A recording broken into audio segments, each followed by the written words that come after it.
Hello बच्चों, let's see the question first. Basically इसमें दो स्टेटमेंट दे रखी है, हम बताना है whether the statement are true और फॉल्स। तो स्टार्ट करते हैं असर्शन से। Rate of flow of liquid represent velocity of flow.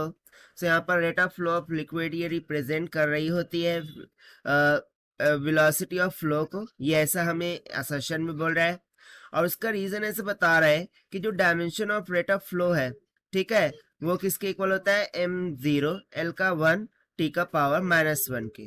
सो इसको ना हम सोल्यूशन से देख लेते हैं, ठीक है। तो चलिए स्टार्ट करते हैं सोल्यूशन से। But before of its let's talk about the key concept which we are going to use here for this question.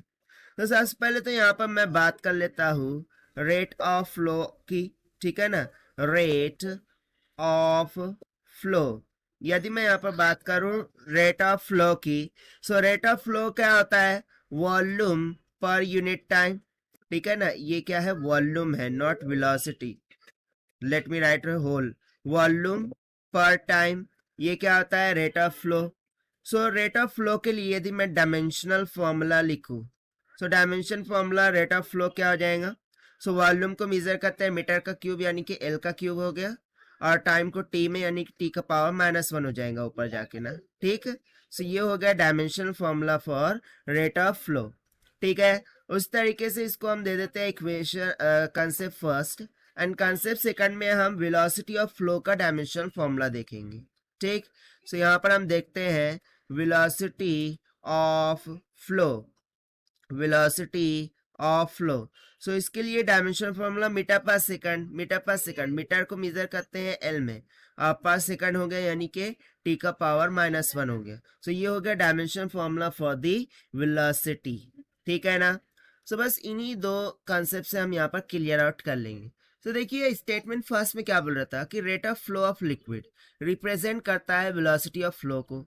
अच्छा भाई, तो चलिए चेक कर लेते हैं। सो यदि मैं यहाँ पर इक्वेट करूँ, ठीक है ना, इक्वेट करूँ रेट ऑफ फ्लो, ठीक है ना, रेट ऑफ फ्लो को किससे, वेलोसिटी ऑफ फ्लो से। रेट ऑफ फ्लो को यदि मैं वेलोसिटी ऑफ फ्लो से इक्वेट करूँ, so according to dimension concept इनके डायमेंशंस क्या आने चाहिए, इक्वल आने चाहिए, तभी तो हम कह सकेंगे कि दोनों इक्वल है, ठीक है। सो यहाँ पर मैंने लिख दिया एल क्यूब टी का power -1, this is equals to L T का -1। सो देखिए यहाँ पर टी का -1, टी का -1, ओके ठीक है। बट यहाँ पर तो एल का क्यूब है, और जबकि इधर क्या है, सिर्फ एल है। तो क्या इनके डायमेंशन इक्वल है, नहीं। सो यहाँ पर डायमेंशन इक्वल नहीं है, दैट मीन्स के rate of flow is not equals to the velocity of flow, and that is why ये स्टेटमेंट एब्सोल्युटली हो गई फॉल्स। ना सेकंड स्टेटमेंट देखते हैं रीजन को, कि जो dimension formula of rate of flow है वो होता है m0 l का 1 t का -1। अरे कुछ भी दे रखा है, यहाँ पर देख लेते हैं भाई। यदि मैं रेट ऑफ फ्लो, ठीक है, रेट ऑफ फ्लो इसका डायमेंशन लिखूं, तो चलिए मैं आपको पूरा लिख के बता देता हूँ। m नहीं है यानी कि m का पावर 0 है, ठीक है, l का पावर क्यूब है, और t का क्या है -1। तो देखिए कंपेयर कीजिए, क्या इक्वल आ रहे हैं, नहीं, यानी कि ये भी क्या हो गया, फॉल्स। सो दोनों स्टेटमेंट यहाँ पे फॉल्स है, और ये हमने सॉल्व कर लिया है by the concept of rate of flow, velocity of flow के डायमेंशनल फॉर्मूले से। Now let us take the option. So option E, that is both assertion and reason are false, will be the correct answer for this question. So this is the required solution. I hope you understood well. Best of luck. Thank you.